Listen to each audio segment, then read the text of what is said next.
deputy साहब ने सदर थाने छोटे छोटे दो मेरे बच्चे मैं लैके कितने जावा मेरे को बड़ी ज्यादा करते रहे मारते रहे मैनू घरों काट दिते मेरे फिर इन्होंने मेरे आके जो तू मेडिकल करवाया तेरे ते नाइन सीधा मैं तेरे ते पर्चा दे दूंगा इस इजाज ने मैंने क्या नाल उन्हें कांस्टेबल लड़की की उन्हें कहा सर आप क्यों मार रहे मैं जो साथ हूँ क्यों मार रहे उन्होंने सर फिर मुझे मारा भी बहुत है मैं अदालत में गई मेरी सुनवाई नहीं हुई सदर थाने गई उत्थे भी मेरी सुनवाई नहीं हुई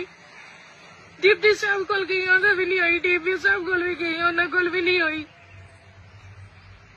उल्टा इन्होंने मेरे तो झूठा पर्चा दे के मैंने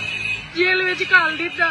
फिर मैंने जेल भी नहीं लैके गया इन्होंने क्या तू मेडिकल करवाया तो तेरे तो ना सी का पर्चा दे देना मैंने जेल में भी नहीं लैके गया पता नहीं कितने कितने ले फिर मैं बेहोश हो गई मैनू